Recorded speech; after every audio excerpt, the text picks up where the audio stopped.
For instance कोई witness अगर बीमार है, वो आउट ऑफ कंट्री है, वो कोर्ट में नहीं आ सकता और इसको कोर्ट में लाने के लिए काफ़ी डिले हो जाएगा मैटर, काफ़ी एक्सपेंसेस, आउट ऑफ कंट्री है वो, उसको कोर्ट में लाने के लिए एक्सपेंस वगैरह लगेंगे। इन सारी सिचुएशन में अगर हाई कोर्ट और सेशन कोर्ट को लगता है कि यस उसकी गवाही तो हमने लेनी है, लेकिन ये सारा मसला आ रहा है, तो इस सूरत में क्या होगा?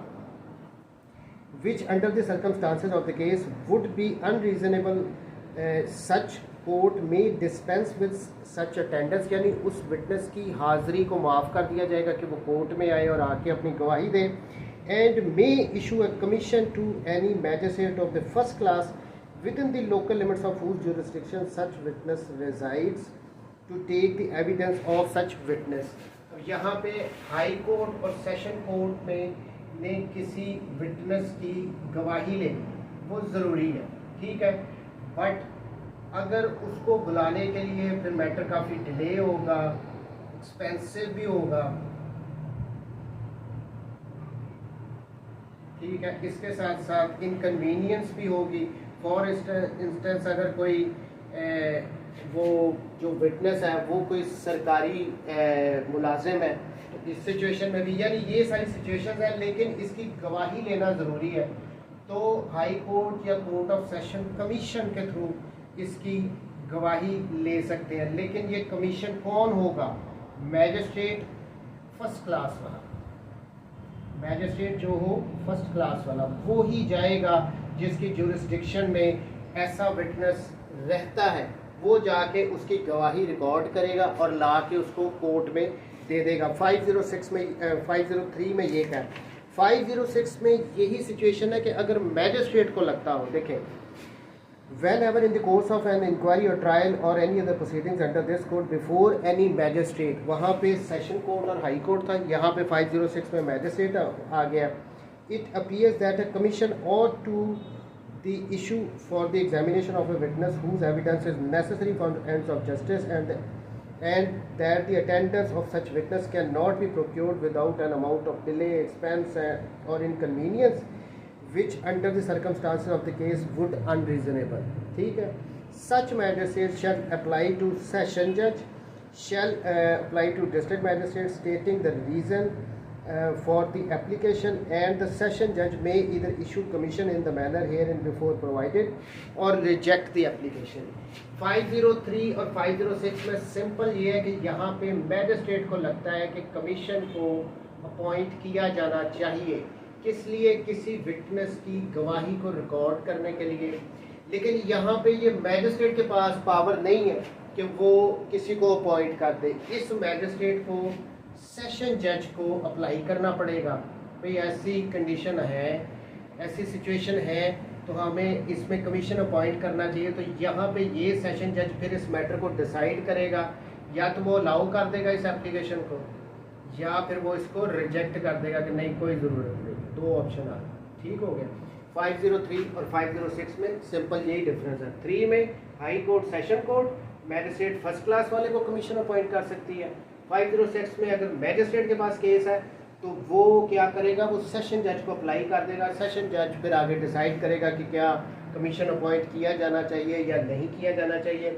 अगर वो कहता है कि यस कमीशन अपॉइंट होना चाहिए, तो फिर वो मैजिस्ट्रेट फर्स्ट क्लास वाला जिसकी जुरिस्डिक्शन में वो विटनेस रह रहा है उसके लिए फिर उसको कमीशन अपॉइंट करेगा और वो उसका जाके एविडेंस वगैरह रिकॉर्ड करके वापस आके कोर्ट को बता देगा। ठीक हो गया, यहाँ तक कोई मसला तो नहीं है। अच्छा 2A व्हेन द विटनेस, अच्छा ये आगे 2A और 2B इसमें यही बताया गया बेसिकली। अगर तो पाकिस्तान से बाहर यूके में, बर्मा में और कॉमनवेल्थ के जितने भी कंट्रीज़ हैं उनमें कोई रहता हो तो वहाँ पे भी कमीशन अपॉइंट किया जा सकता है। और वो कमीशन किसको? वहाँ पे ऑब्वियसली वो मैजिस्ट्रेट फर्स्ट क्लास वाला तो नहीं होगा। ये 2B में देख ले, the commission may be issued to such court or judge having authority in this behalf in that country as may be specified in the federal government by notification in the official gazette। तो commission यहाँ की court appoint करेगी उस country वाले, मसलन UK में, Commonwealth की कोई कंट्रीज है, वहाँ वाले उस जज को जो कि फेडरल जो हमारी गवर्नमेंट है उन्होंने नोटिफाई किया हुआ है कि ये कर सकते हैं, उनको फिर कमीशन अपॉइंट करेगा, वो जाके उस अब्रॉड में जाके उस कंट्री में उस विटनेस की एविडेंस को रिकॉर्ड करेगा। सिंपल सी बात है 2A 2B में। अच्छा 3 में क्या है, the magistrate or officer to whom the commission is issued. अब जिनको कमीशन बना इशू कर दिया गया वो क्या करेंगे, the magistrate or officer to whom the commission is issued shall मैं। अच्छा ये जो ऑफिसर की बात हो रही है ना, मैजिस्ट्रेट तो ऑब्वियसली अगर पाकिस्तान के अंदर है तो मैजिस्ट्रेट ही होगा, अगर पाकिस्तान से बाहर है तो वो कोई ऑफिसर भी हो सकता है, वहाँ पे ज़रूरी तो नहीं कि वो मैजिस्ट्रेट ही होगा, तो इसलिए यहाँ पे ऑफिसर का वर्ड आया। The magistrate or officer to whom the commission is issued shall proceed to the place where the witness is. पहला काम वो क्या करेगा, वो प्रोसीड करेगा, वो विटनेस के पास जाके उसका एविडेंस रिकॉर्ड कर सकता है, या फिर उसको समन भी इशू कर सकता है कि आप इस जगह पे आओ और आके अपनी गवाही दो। Shall proceed to the place where the witness is or shall summon the witness before him and shall take down his evidence in the same manner and may for this purpose exercise the same powers as trial of the case under this code. सारी जाहिर बात है वो यहाँ पे कह रहे हैं कि जो एविडेंस रिकॉर्ड कर रहा है ना, या तो उसके पास चला गया या उसको समन के थ्रू बुला लिया, फिर ऐसे ही वो एविडेंस रिकॉर्ड करेगा जैसे ट्रायल कोर्ट करती है। ठीक हो गया। 4 में where the commission is issued to such officer as is mentioned in subsection 2A। अब ये वो ऑफिसर को जब किया जाता है, देखिए यहाँ पे वो प्रेसिडेंट भी कर सकता है किसी पर्सन को अपॉइंट, तो उससे रिलेटेड कह रहे हैं he may in lieu of proceeding in manner provided in subsection 3 delegate his powers and duties under this. तो वो ऑफिसर जिसको कमीशन अपॉइंट किया गया ना, वो आगे फर्दर अपने किसी सबॉर्डिनेट ऑफिसर को भी ये पावर्स डेलीगेट कर सकता है। वो सबॉर्डिनेट ऑफिसर जाके यही काम करेगा कि उस विटनेस की एविडेंस को रिकॉर्ड करेगा और वापस भेज देगा। सिंपल सा इसमें फार्मूला है। अच्छा 505, अच्छा ये बड़ा इंपॉर्टेंट है। देखें हमारी जो एविडेंस है इसका एक बेसिक रूल ये है कि एक्यूज पर्सन की प्रेजेंस में होनी चाहिए एविडेंस रिकॉर्ड। ठीक है। अब इससे रिलेटेड आई थिंक सेक्शन था section 383 if I am not wrong, CRPC का 383 में ये था कि एक्यूज़ की प्रेजेंस में हमेशा रिकॉर्ड होगी एविडेंस। 383 निकाल के देख लो आप ज़रा। 382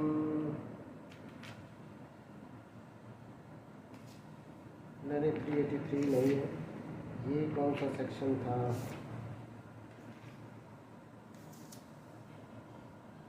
353 सॉरी 353,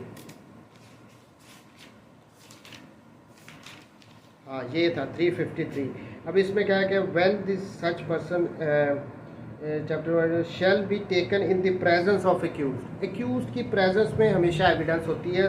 353 में क्लियरली ये मेंशन किया गया। लेकिन यहाँ पे अब हो सकता है कि अगर तो वो मुल्क से बाहर उसकी एविडेंस रिकॉर्ड की जा रही है तो वो पॉसिबल है कि एक्यूज तो वहाँ पे प्रेजेंट ही नहीं होगा। तो इन सारी सिचुएशंस में क्या होगा, हालांकि CRPC तो कह रही है कि जो एविडेंस रिकॉर्ड करनी है वो एक्यूज की प्रेजेंस में करनी है, उसने क्रॉस एग्जामिनेशन का भी उसके पास राइट होता है। तो इन सारी बातों को 505 में कवर किया गया। The parties to any proceedings under this code in which commission is issued may respectively forward any interrogatories in writing which the magistrate or the court directing the commission may think relevant to the issue, and when the commission is directed to a magistrate or officer mentioned in 503, such magistrate or officer to whom the duty executing such commission has been delegated shall examine the witness upon such interrogatories। अब इसकी example ले लेते हैं। ए ने B के against कोई case है उसका, ठीक है, सी की एविडेंस रिकॉर्ड करनी है। अब ये सी जो है फॉर इंस्टेंस वो यूके में रिजाइड करता है। अब यहाँ पे कमीशन अपॉइंट कर दिया गया है पर्सन डी को, ठीक है। ये जब जाएगा तो यहाँ पे ये जो बी पार्टी है ये कुछ इंटेरोगेटरीज, कुछ सवाल इनको दे दिए जाएंगे कि भाई आपने हमारी तरफ से ये पूछ लेना है। कोर्ट को ये अप्लाई करेगा, ये इंटेरोगेटरीज, ये सवालनामा दे देगा। कोर्ट फिर ये इंटेरोगेटरीज उस कमीशन को फॉरवर्ड कर देगी और वो कमीशन जो एग्जामिन कर रही है इस सी विटनेस को, उससे वो सवाल पूछ लेगी। ठीक हो गया। यानी वो बात भी उनकी भी उसकी प्रेजेंस में तो नहीं हो रहा, लेकिन उसके सवाल सारे उससे पूछ लिए जाएंगे। Subsection 2, any such party may appear before such magistrate or officer by pleader or if not in custody in person and may examine cross examine and re-examine as the case may be the said witness। लेकिन अगर इस party के लिए possible हो कि वो भी वहाँ पे जा सकती हो, फॉर इंस्टेंस अगर लाहौर का केस है, कराची में उस पर विटनेस है जहाँ पे उस पर उसके लिए कमीशन अपॉइंट किया गया, तो ये पार्टी वहाँ पे जाके प्रेजेंस में अपनी प्रेजेंस में भी उसका एग्जामिनेशन करवा सकती है, उससे क्रॉस एग्जाम, यानी कोई बार नहीं है। अगर वो पार्टी पहुंच सकती है, जा सकती है खुद भी या अपने प्लीडर के थ्रू। अगर वो ऑब्वियसली नहीं जा सकता फिर तो इंटेरोगेटरीज वाली बात आ गई ना, लेकिन अगर वो जा सकता है वहाँ पे तो कोई बार नहीं है, वो बेल पे है, वो जा सकता है, अपने प्लीडर के थ्रू अपीयर हो सकता है, क्रॉस एग्जामिनेशन उसको कर सकता है, री एग्जामिनेशन कर सकता है। सो 505 में ये सारी बातें क्लियर की गई हैं। 506 हमने पढ़ लिया। 507 रिटर्न ऑफ कमीशन, जब उसने एविडेंस रिकॉर्ड कर लेनी है तो उसने ऑब्वियसली वो सारा ला के जो जिस कोर्ट ने कमीशन इशू किया था उसको वापस भेजना है कि जो एविडेंस भी रिकॉर्ड की गई है वो इसमें बताया गया है। After any commission issued under section 503 और 506 हैज़ बीन ड्यूली एग्जीक्यूटेड, यानी उसने एविडेंस रिकॉर्ड कर ली है, it shall be return together with the deposition of the witness examined there under, जो भी उसने गवाही वगैरह रिकॉर्ड की है वो to the court out of which it issued, जिस कोर्ट ने भी इशू किया था उसके पास वो वापस उसकी गवाही वगैरह भेजेगी। And the commission the return there to and the deposition shall be open at all reasonable time to the inspection of parties and may subject to all just exceptions be read in the evidence. ये यहाँ पे ये कहा गया कि जो commission गया उसने एविडेंस रिकॉर्ड की, फिर उसने वापस भेजना है वो सारा एविडेंस जो भी उसने रिकॉर्ड करके भेजी है, तो कोर्ट में जिस कोर्ट ने कमीशन इशू किया था वो उसको एग्जामिन करेगी। एग्जामिन करने के बाद ये जो भी एविडेंस उसकी रिकॉर्ड की गई है ये रिकॉर्ड का हिस्सा होगी, ये एविडेंस में पढ़ी जाएगी, यानी एडमिसिबल होगी। यहाँ पे ये कह रहे हैं तो कमीशन के थ्रू रिकॉर्ड की गई है, मे भी वहाँ पे एक्यूज प्रेजेंट नहीं था, उसकी प्रेजेंस में नहीं हुई, इवन देन ये एविडेंस को ये एडमिसिबल होगी, एविडेंस में पढ़ी जाएगी। लास्ट लाइन इसकी इंपॉर्टेंट है, be read in evidence in the case by either party and shall form part of the record, या रिकॉर्ड का हिस्सा होगी, फाइल का हिस्सा होगी और एडमिसिबल होगी। अच्छा, सबसेक्शन 2 क्या है, any deposition so taken if satisfy the conditions prescribed in article 47 कानून शहादत may also be received in evidence in any subsequent.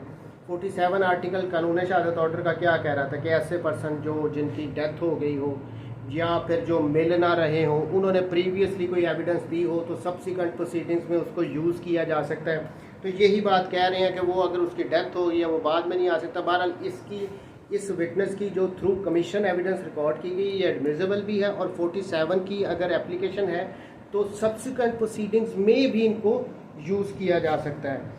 508 adjournment of inquiry or trial, जितना जब ये कमीशन इशू किया जाएगा तो प्रोसीडिंग्स को स्टॉप कर दिया जाएगा। In every case in which commission is issued under 503 506 in inquiry trial proceedings may be adjourn for the specified time, उतने रीजनेबल टाइम के लिए उसको पोस्टपोन कर दिया जाएगा, उसको स्टॉप कर दिया जाएगा जब तक कि उसकी गवाही रिकॉर्ड होके वापस ना आ जाए।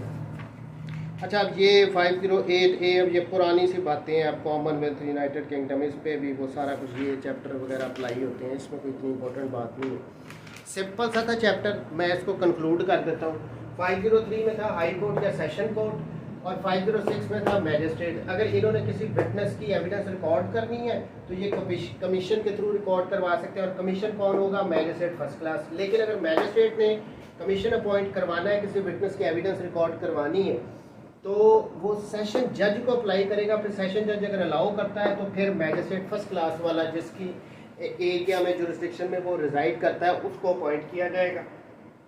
505 में था कि अगर जहाँ पे पार्टीज के पास ऑप्शन होगी, अगर वो खुद नहीं जा सकती तो वो इंटेरोगेटरी सवालनामा वगैरह भेज सकते हैं, और वो कमीशन जो सवालनामा भेजा गया है वो पूछेगा उनसे, ठीक हो गया, साथ में रिटर्न होगा और ये एविडेंस एडमिसिबल होगी और इतनी देर तक ट्रायल रुका रहेगा।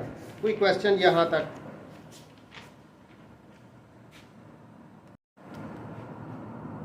अच्छा जी 509 डेपोजिशन ऑफ मेडिकल विटनेस। अच्छा ये क्या कह रहे हैं, मेडिकल विटनेस कौन से होते हैं? सेक्शन 509 मेडिकल विटनेस, ये कौन से होते हैं? जो सरकारी डॉक्टर वगैरह होते हैं ना, सर्जन वगैरह, ये उनकी गवाही से रिलेटेड सेक्शन है। ये यहाँ पे बेसिकली ये कहा गया है कि इनकी जो एविडेंस होगी वो स्ट्रिक्टली होगी मेडिकल के लिए, ये उससे हट के और कोई एविडेंस नहीं दे सकते। देखें subsection 1 the deposition of a civil surgeon or other medical witness, medical witness वही आ गए ना डॉक्टर वगैरह, taken and attested by a magistrate in the presence of accuse की प्रेजेंस में जो हो रही है इसकी गवाही वगैरह होती है, और टेकन ऑन कमीशन या कमीशन के थ्रू ली गई है, may be give in evidence in inquiry or trial or other proceedings although the deponent is not called as a witness. देखें यहाँ पे कह रहे हैं कि इनकी जो गवाही है वो ली जा सकती है, इनकी गवाही एडमिसिबल है, ठीक है। सिंपल वर्ड में ये कहा गया कि इनकी गवाही एडमिसिबल है, दो इनको एज ए विटनेस नहीं बुलाया गया, ना भी बुलाया गया हो। सब सेक्शन 2 क्या कह रहा है, the court may fit things fit summon and examine such deponent as to subject matter of his deposition, यानी अगर उसको बुलाना चाहें तो उसको समन करके बुला भी सकते हैं एज ए विटनेस, लेकिन अगर वो एज ए विटनेस नहीं भी उनको बुलाया जा रहा है, इवन देन उनकी गवाही जो है एडमिसिबल है, वो पढ़ी जाएगी। और इनकी evidence opinion of a doctor referring to medical evidence alone is admissible under this section and none others. He cannot prove dying declaration. सिर्फ वो आएगा जो उसने मेडिकल किया उसकी हद तक वो गवाही देगा, उतनी वो एडमिसिबल है। अगर वो उसके अलावा किसी और फैक्ट से रिलेटेड वो गवाही देना चाहता है तो फिर वो प्रॉपरली एज अ विटनेस आएगा। यहाँ पे वो एज अ विटनेस ना भी बुलाया गया हो, इवन देन उसकी जो ओपिनियन है वो भी एडमिसिबल है। लेकिन अगर बुलाना, नॉर्मली इनको एज अ विटनेस बुलाया जाता है, इनको समन किया जाता है, ये आते हैं प्रॉपर आके गवाही देते हैं, जो भी इन्होंने पोस्टमार्टम किया हुआ या कोई एमएलसी वगैरह इशू किया गया उससे रिलेटेड आके ये प्रॉपरली गवाही देते हैं। अच्छा 510 ये है रिपोर्ट्स जो आती हैं, सेक्शन 510 ये रिपोर्ट्स आ गई। अब देखें रिपोर्ट्स फोरेंसिक वगैरह की आ सकती हैं, केमिकल एग्जामिनर वगैरह की आ सकती हैं, फिंगरप्रिंट, ये जो एक्सपर्ट की रिपोर्ट्स आती हैं, यहाँ पे सिंपल इस 510 में ये कहा गया है कि उनको एज ए विटनेस आने की ज़रूरत नहीं है कोर्ट में, उनकी रिपोर्ट सफिशेंट है, वो एडमिसिबल है, उसको पढ़ा जाएगा गवाही में। देखिए अब इसकी काफ़ी सारी लॉजिक है। देखिए वो उनके और भी बड़े काम होते हैं, उन्होंने पता नहीं कितनी कितनी रिपोर्ट्स तैयार करनी होती हैं, तो हर केस में उनको बुलाने लग पड़े तो वो तो सिर्फ गवाहियाँ ही कोर्ट में आके देंगे और तो उन्होंने कोई काम करना नहीं है। हाँ अगर कोई बहुत एक्स्ट्रा ऑर्डनरी सर्कमस्टांसेस हों कि उनको बुलाना ज़रूरी हो तो कोर्ट उनको बाकायदा बुला भी सकती है कि भाई आ जाओ और आके गवाही दो। इस सेक्शन में यही कहा गया है। याद रखना इनकी रिपोर्ट्स इनफ होती हैं, लेकिन अगर ज़रूरत हो तो कोर्ट बुला सकती है। Any document purporting to be a report under the hand of chemical examiner or assistant chemical examiner to the government, chief chemist हो गया, प्रिंटिंग ऑर्गेनाइजेशन, सीरोलॉजिस्ट हो गया, फिंगरप्रिंट एक्सपर्ट हो गया, फायर आर्म एक्सपर्ट हो गया, appointed by the government upon any matter or thing duly submitted to him for examination and analysis and report in the course of any proceedings under this code may without calling him as a witness be used as evidence in inquiry, trial or proceedings under this code। यानी उनको बुलाए बगैर जो उन्होंने report दे दी है ना वो admissible है, उसको माना जाएगा। ये एक्सपर्ट्स की जो रिपोर्ट होती हैं, प्रोवाइडेड दैट प्रोवाइजो में that the court may fit considers necessary in the interest of justice summon and examine the person, तो बुला भी सकते हैं लेकिन यूजुअली इनको नहीं बुलाया जाता है। लेकिन पावर यहाँ पे 510 में कोर्ट के पास ये भी है, ये याद रखना है। 511 प्रीवियस कन्विक्शन और एक्विटल्स,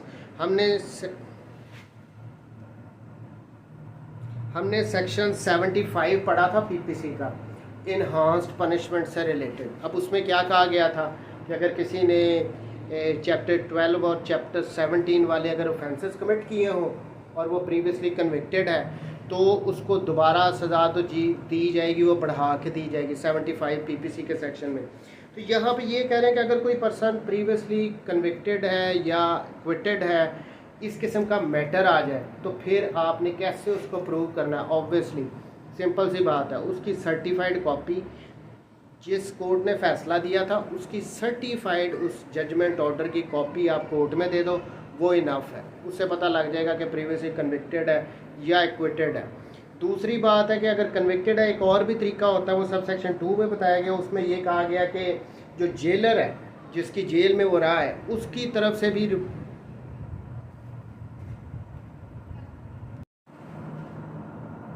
आगे, या दूसरा तरीका यहाँ पे ये बताया गया है कि जो जिस जेल में वो रहा है, अगर वो कन्विक्टेड था पर्सन, तो जिस जेल में रहा था उसके जेलर का सर्टिफिकेट भी इनफ होता है ये प्रूव करने के लिए कि हाँ ये प्रीवियसली कन्विक्टेड है। सब सेक्शन ये बी देख लें, से पहला ए देख लें, by an extract certified under the hand of the officer having the custody of the records of the court in which such conviction or acquittal was had to be a copy of sentence or order. यानी पहली बात आ गई कि certified copy दे दो कि उसकी conviction की या उसकी एक्विटल की, वो हो गई। दूसरा ये कह रहे हैं इन केस ऑफ कन्विक्शन, अगर कन्विक्शन हो either by a certificate signed by the officer in charge of the jail in which the punishment or any part thereof was inflicted, or by the production of the warrant of commitment under which the punishment was suffered। दो बातें आ गई हैं। अगर conviction हो तो उसको हम jailer के सर्टिफिकेट के थ्रू भी प्रूव कर सकते हैं, या जो वारंट इशू किया जाता है जेलर को, उसके थ्रू भी हम प्रूव कर सकते हैं कि ये बंदा प्रीवियसली कन्विक्टेड है। सो सिंपल सा था। कन्विक्शन या एक्विटल को प्रूव करने के लिए जो प्रीवियसली हुई है, या तो आप सर्टिफाइड कॉपीज़ दे दो कोर्ट की, ऑर्डर की या जजमेंट की। दूसरा क्या हमारे पास ऑप्शन आ जाती है कि अगर कन्विक्शन की केस में हम उस जेलर का सर्टिफिकेट भी दे सकते हैं, और उसकी तरफ जो वारंट इशू किया गया था कोर्ट की तरफ से, वो भी हम दे सकते हैं कोर्ट में। एज अ प्रूफ इसको माना जाएगा कि ये बंदा प्रीवियसली कन्विक्टेड है या क्विटेड है। 5-12 यहाँ तो कोई क्वेश्चन है तो पूछ लो अभी।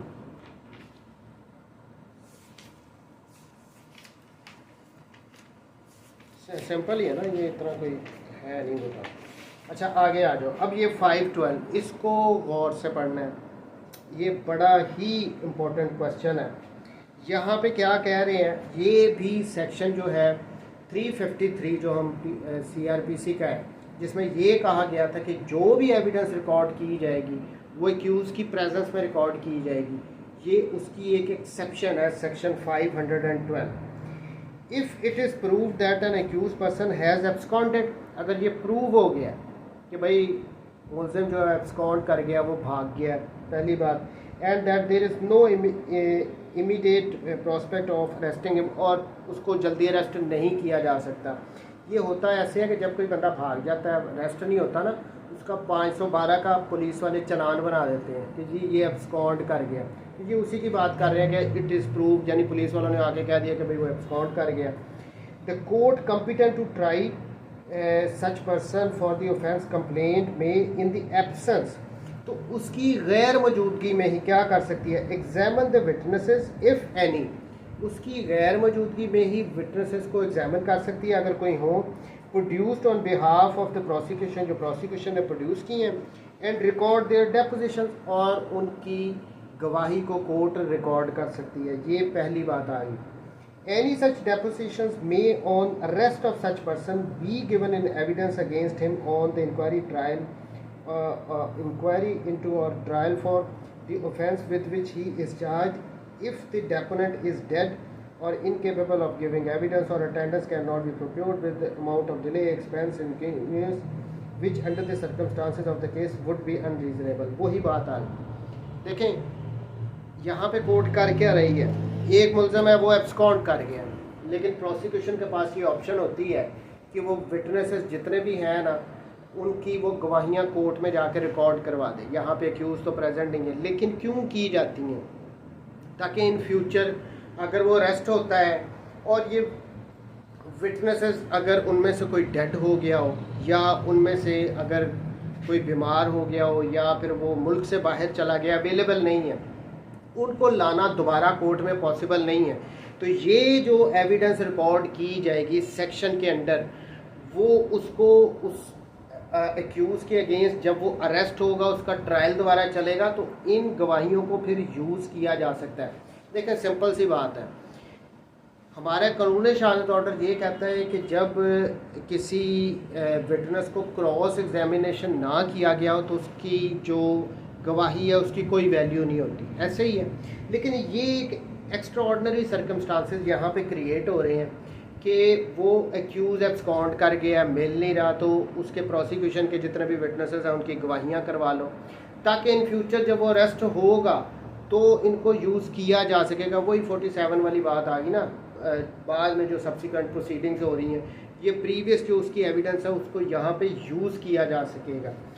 अगर उनमें से कोई मर गया और प्रोसिक्यूशन ने अगर गवाहियाँ रिकॉर्ड ही नहीं की थी तो फिर जब वो पकड़ा गया तो वो तो क्विट हो जाएगा। इसलिए एविडेंस को प्रोक्योर करने के लिए यहाँ पे अंडर सेक्शन 512 एविडेंस को रिकॉर्ड कर लिया जाता है। अच्छा,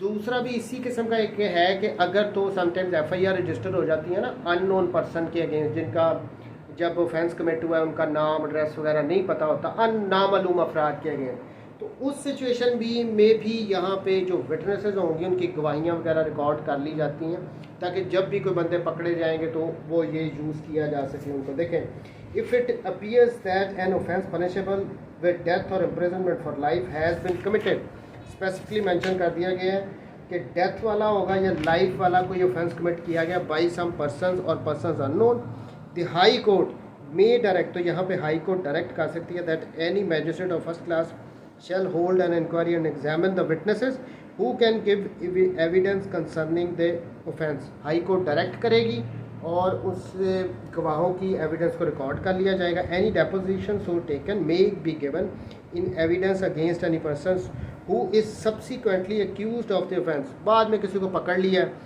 if the deponent is dead or incapable of giving the evidence beyond the limits of Pakistan, तो अगर वो डेड हो गया है, वो पाकिस्तान से बाहर चला गया, आ नहीं सकता, तो ये प्रीवियसली जो उसकी गिवन डेपोजिशंस हैं, जो गवाहियाँ हैं, उनको यूज़ किया जा सकता है। लेकिन बात वही आ जाती है, ये यहाँ पे क्रॉस एग्जामिनेशन नहीं हुआ इन सारी सूरतों में।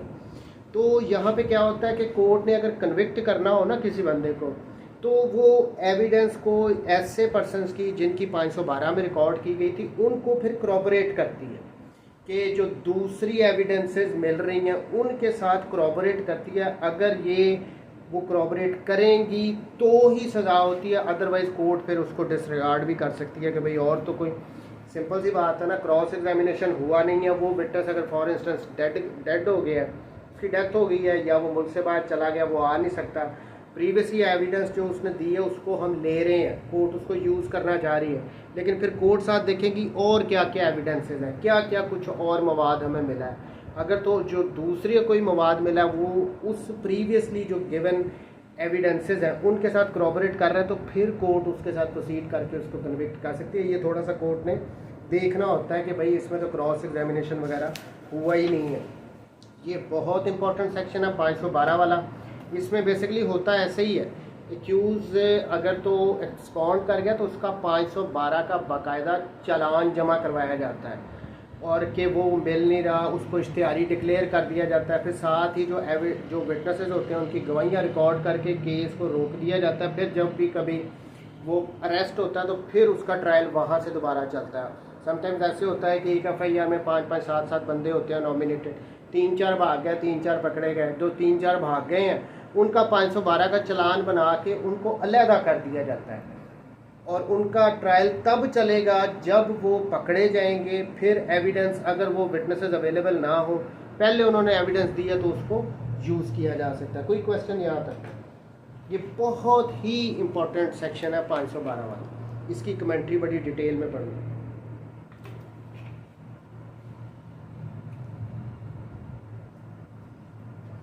टू में सिंपल सी बात है, ये देखो 2 में क्या कह रहे हैं, ABC, ठीक है। ये 3 बंदों ने कोई ऑफेंस किया है जिसकी पनिशमेंट डेथ है या फिर क्या है, लाइफ इम्प्रिजनमेंट है, ठीक है। यहाँ पे हाई कोर्ट डायरेक्ट कर सकती है किसको, किसी मैजिस्ट्रेट फर्स्ट क्लास वाले को, कि आप इस केस में गवाहियाँ रिकॉर्ड करो। लेकिन ये ABC जिन्होंने ऑफेंस कमिट किया है ये अननोन पर्सन है, नामालूम है। FIR में देखा नहीं है समटाइम्स आपने कि डकैती का पर्चा हो गया है, उसमें नामालूम अफराद होते हैं। कौन सा घर में जो डकैती करने आए हैं उनके नाम वगैरह पता होते हैं, किसी को नहीं ना होते। तो FIR अननोन पर्सन के अगेंस्ट ही रजिस्टर होती है, नामालूम के अगेंस्ट। तो यहाँ पे हाई कोर्ट कह सकती है अभी विटनेसेस जो है उनकी आप एविडेंस को रिकॉर्ड कर लो, फिर जब कभी ये नोन होंगे पर्सन, यानी पता लग जाता है ये ABC कौन है, असलम है, अकरम है और रशीद है, ये बाद में पता लगा भाई इन बंदों के नाम ये हैं और इन्होंने ये डकैती की थी, फिर इनका ट्रायल शुरू होगा और ये जो एविडेंस पहले रिकॉर्ड की जा चुकी हैं वो भी यूज़ की जाएगी इनके अगेंस्ट। अगर वो विटनेसेस डेड हो गए हैं, वो दोबारा नहीं आ सकते, बीमार हो गए हैं, किसी भी वजह से वो कोर्ट में नहीं आ सकते, तो उनकी जो प्रीवियस वाली है एविडेंस उनको दोबारा इनके ट्रायल में यूज़ किया जाएगा। अभी इनका ट्रायल जो चलेगा अननोन पर्सन के अगेंस्ट है, पता ही नहीं कौन है, तो फिर ट्रायल क्या चल रहा है? ट्रायल तो तभी चलेगा ना जब इनका पता लगेगा कि ये ABC असल में है कौन। वो जब पता लगेगा फिर इनका ट्रायल चलेगा, फिर वो प्रीवियस एविडेंस को दोबारा यूज़ किया जाएगा। देखें, if it appears that an offence punishable with death or imprisonment has been committed by some person or persons unknown, the High Court may direct first class hold an inquiry and examine any witness who can give evidence concerning the offence। अब यहाँ पे high court ने कहा magistrate first class को के D और E इनकी आप ना एविडेंस रिकॉर्ड कर लो, ये दो विटनेसेस थे, ठीक है, इनकी एविडेंसेस मैजिस्ट्रेट फर्स्ट क्लास ने रिकॉर्ड कर ली। Any deposition so taken may be given in evidence against any person who is subsequently accused of the offence if the deponent is dead. यहाँ पे अगर फॉर इंस्टेंस ये D जो है ये डेड हो गया, इसकी डेथ होगी, ठीक है D। अब यहाँ पे क्या होगा, ये ABC तब तो नामालूम थे, बाद में पता लग गया असलम, अकरम, रशीद, ये तीन है। अब इनका ट्रायल शुरू हो गया, लेकिन जो दो गवाह थे उस वक्त मौके के चश्मदीद, उनमें से D की डेथ हो चुकी है, लेकिन इसकी प्रीवियसली एविडेंस किसने रिकॉर्ड की हुई है? हाई कोर्ट के ऑर्डर पे मैजिस्ट्रेट फर्स्ट क्लास ने रिकॉर्ड की है। जो इसने पहले एविडेंस दी है, अब तो ये आ ही नहीं सकता कोर्ट में, इसकी तो डेथ हो गई है, तो इसकी वो वाली एविडेंस जो इसने मैजिस्ट्रेट फर्स्ट क्लास को दी थी वो इनके अगेंस्ट एविडेंस पे यूज़ की जाएगी और प्रॉबरेट किया जाएगा। अगर E कोर्ट में आ सकता है तो E स्टिल अवेलेबल है, E की दोबारा एविडेंस होगी और उसके साथ इसको प्रॉबरेट उसके पिछले वाली D को किया जाएगा और फिर देखा जाएगा इनको सजा देनी है या नहीं देनी। अभी भी समझ नहीं आई तो बताओ।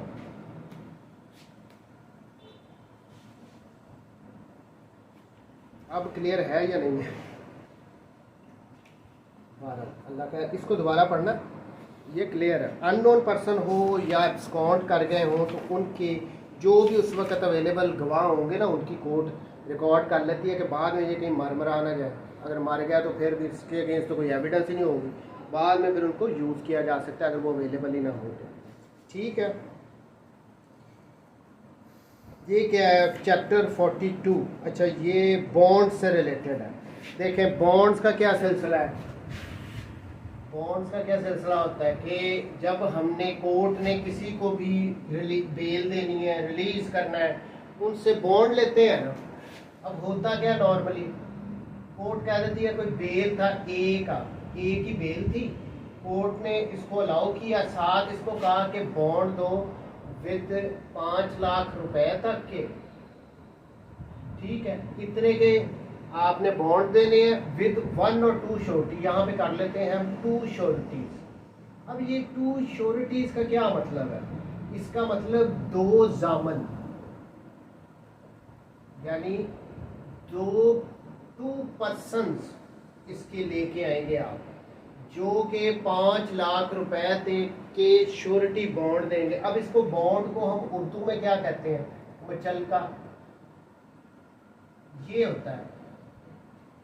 एक को जमानत दी, कोर्ट ने कहा कि आप 5 लाख रुपए के मचलके दें विद 2 श्योरिटीज, यानी 2 जामन आपने लेके आने हैं, 2 बंदे लेके आने हैं जिन्होंने 5 लाख रुपए तक की श्योरिटी देनी है। अब इसमें से हो सकता है ये 2.5 लाख की दे दे, ये 2.5 लाख की दे दे, या फिर कोर्ट समटाइम्स इस तरह भी कह देती है विद 2 श्योरिटीज ईच 5 लाख, यानी अब इनमें से हर एक जामन 1 और जामन 2, पहले वाला बंदा भी 5 लाख रुपए का मुचलका देगा, दूसरे वाला भी 5 लाख का। ये कोर्ट की अपनी डिस्क्रिप्शन पे होती है कि वो कितने की श्योरिटी मांगती है, ये होती है। अच्छा, अब यहाँ पे इस चैप्टर में क्या बताया गया, अगर ये श्योरिटी किस लिए ली जाती है, बॉन्ड्स वगैरह क्यों लिए जाते हैं, ताकि इस एक्यूज को जिसको बेल वगैरह दी गई है ये कोर्ट में प्रेजेंट हो। कोर्ट प्रेजेंस को इंश्योर करने के लिए ये श्योरिटी बॉन्ड्स लिए जाते हैं, ठीक है।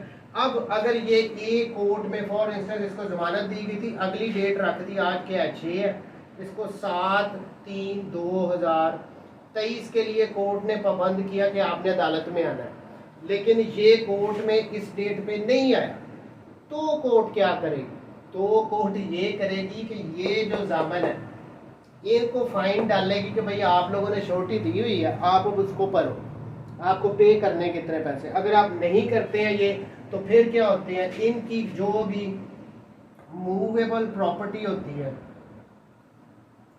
उसको कुर्क किया जाता है। अगर ये फाइन वगैरह नहीं पे करते उसको कुर्क किया जाता है। कुर्क मीन्स फोरफीट किया जाता है, ठीक है। और उसके बाद भी अगर वो पूरे नहीं होते पैसे तो फिर कोर्ट कुछ उस पर कम ज़्यादा भी कर सकती है। बहरहाल ये तरीका है, ये जामनों को फिर पड़ जाते हैं पैसे, उनको ये पे करना पड़ता है जुर्माना भी। पहले जमानत क्यों दी थी, जमानत ऐसे थोड़ी मुंह उठा के दे देनी है। अच्छा, अब पढ़ते हैं इस चैप्टर में। हाँ जी, हाँ जी, वो उतना ही होता है, हाँ वो उतना ही होता है। अब वो कोर्ट ने जुर्माना डालना है, कोर्ट हो सकता है 2 लाख कर दे, कोर्ट हो सकता है 3 लाख कर दे, ये कोर्ट की डिस्क्रिप्शन है। अब जरा सेक्शन वाइज इसको देखते हैं। 513 When any person is required by any court or officer to execute a bond। अब ये ऑफिसर का वर्ड क्यों यूज़ किया, ज़रा मुझे अब ये सोच के बताना। एक तो कोर्ट का तो समझ में आता है कि कोर्ट जमानत दे रही है तो कोर्ट ले सकती है उससे श्योरिटी बॉन्ड, ये ऑफिसर का वर्ड क्यों यहाँ पे यूज़ हो गया। 169 में पुलिस वाले के पास भी तो पावर है कि वो उसको रिलीज़ कर सकता है, और भी कई सिचुएशंस आती हैं। अगर पुलिस वाला ही उसको रिलीज़ कर रहा है तो फिर भी उसने पाबंद तो उसको करना है, वो विद श्योरिटी और विदाउट श्योरिटी उससे ले सकता है कि नहीं ज़मानत। तो ये उससे रिलेटेड है कि पुलिस वाले के पास भी ये पावर है। इसीलिए मैं कहता होता हूँ कि मेरे चैप्टर्स को जाके दोबारा गौर से पढ़ो, उनमें बातें क्या हैं। अब ये उसी से कनेक्टेड है। अब ये एक लॉजिक है कि ऑफिसर का वर्ड क्यों यहाँ पे यूज़ हुआ है, पुलिस वाले भी ले सकते हैं ज़मानत। अच्छा, where any person is required by any court or officer to execute a bond with or without sureties, with or without sureties यानी जामनों के साथ भी हो सकती है और जामनों के बगैर भी 5 लाख की उससे श्योरिटी मांग सकती है कोर्ट भी, जामन नहीं तुम अपनी दो, ठीक है।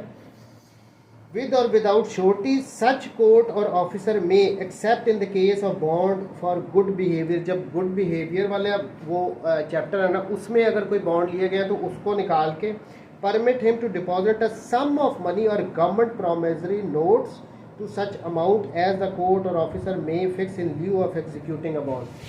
यहाँ पे 513 में यहाँ पे इन्होंने ऑप्शन दे दिया कि या तो श्योरिटी बॉन्ड देगा, ठीक है, उसके अलावा अगर वो नहीं देना तो कोर्ट यहाँ पे कैश की सूरत में भी कर सकती है, या प्रोमिसरी नोट के थ्रू भी ये श्योरिटी उससे ले सकती है।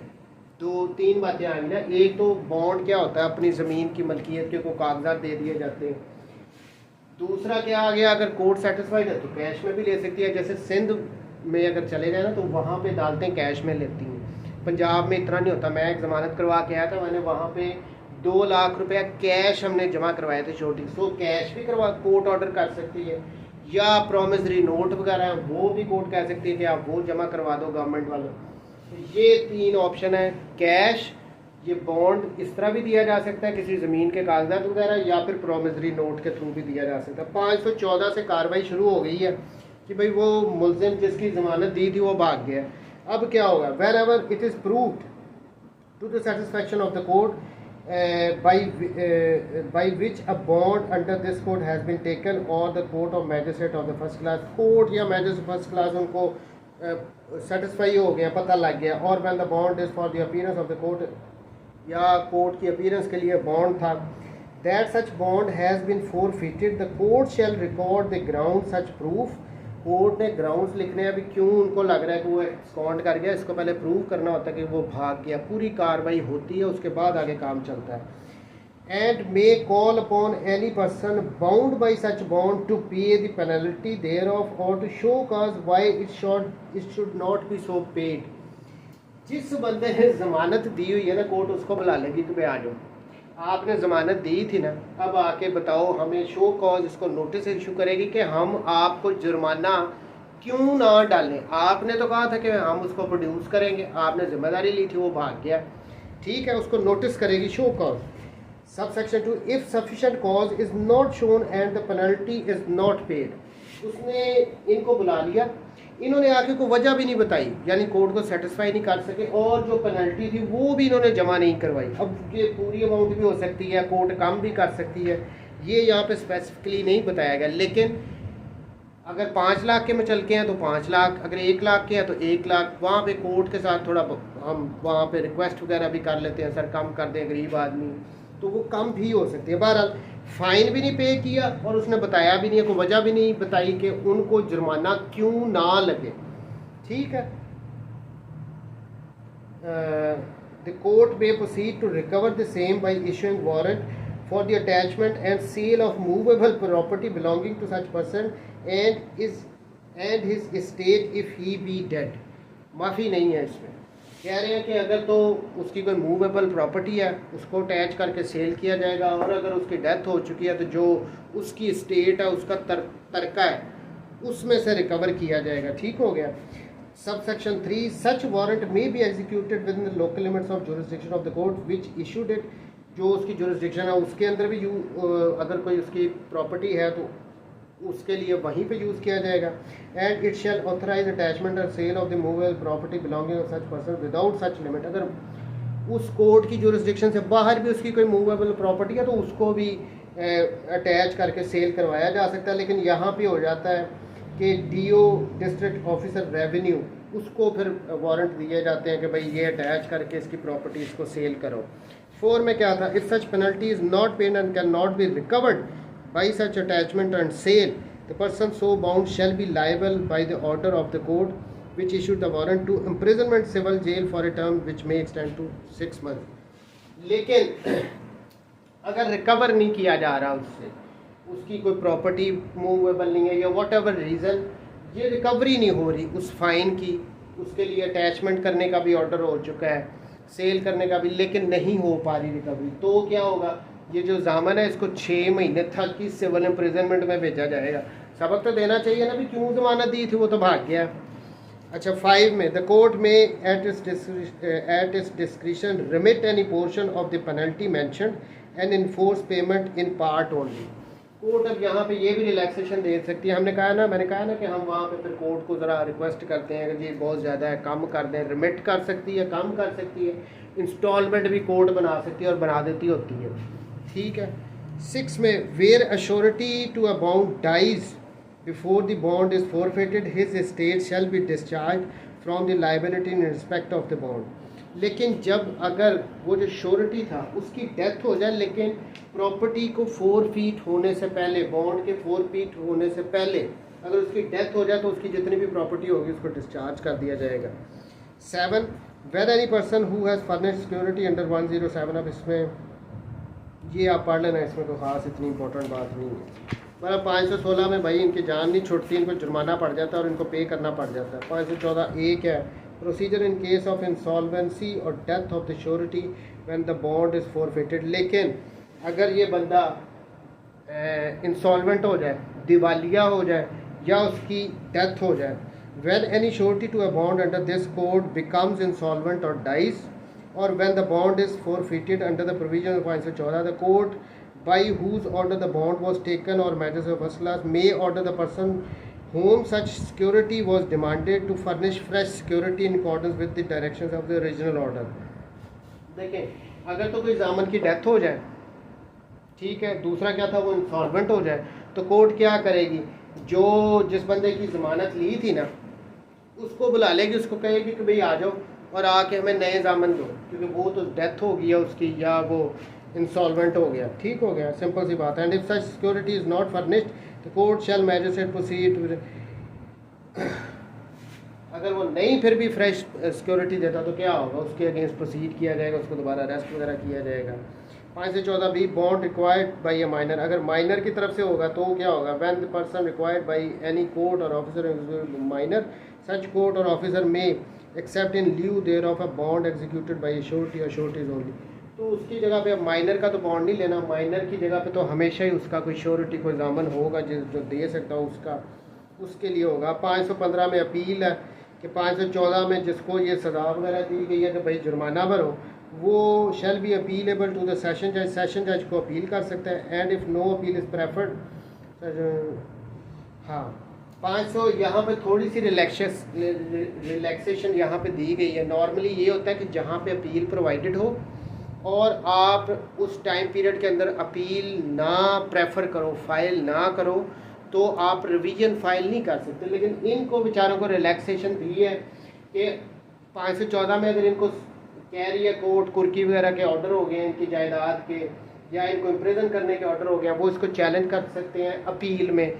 लेकिन अगर उन्होंने अपील फाइल नहीं की, स्टिल वो सेशन जज के पास जाके रिवीजन फाइल कर सकते हैं। तो यहाँ पे इनको रिलैक्सेशन दी है, क्योंकि इनका अपना कसूर कोई नहीं था, इन्होंने तो बेचारों ने ज़मानत भरी थी, वो अगला बंदा भाग गया, ठीक हो गया। ये है, नॉर्मली ऐसे नहीं होता। अच्छा जी, क्या है 560 power to direct levy of the amount due certain return the high court or court of session may direct any magistrate to levy the amount due on a bond to appear and attend the high court or court of session. अब यहाँ पे amount को court किसी तरह recover भी करवा सकती है, उस पावर टू डायरेक्ट लेवी वसूल करना। The High Court or Court of Session may direct any magistrate to levy the amount due on the bond to appear। हाँ, ये यहाँ पर सिंपल यही कहा कि high court or court of session जो है किसी भी मैजिस्ट्रेट को डायरेक्ट कर सकते हैं कि भाई जो ये बॉन्ड की जो अमाउंट है ना, इसको रिकवर करो, इसको वसूल करके हम पहुँचाओ। ये इसमें सिंपल ये कहा गया। 516 इस चैप्टर में सबसे इम्पोर्टेंट जो सेक्शन है 514 है। और एक याद रखना कि किस काइंड में पूछा जा सकता है कि ज़मानत दी जा सकती है, कैश में, बॉन्ड में या प्रोमिसरी नोट में। कितनी सज़ा हो सकती है, 6 महीने तक की, अगर आप जो जुर्माना वगैरह पे नहीं करते हो तो। ठीक है, कल आगे चलेंगे। वैसे अब हमारे ये 2-3 दिन ही लगने हैं, हमारी CRPC ख़त्म हो जानी है। हाँ, 2-3 दिन मैक्सिमम हमारी CRPC ख़त्म हो जाएगी। ठीक है, कोई क्वेश्चन है तो यहाँ तक अभी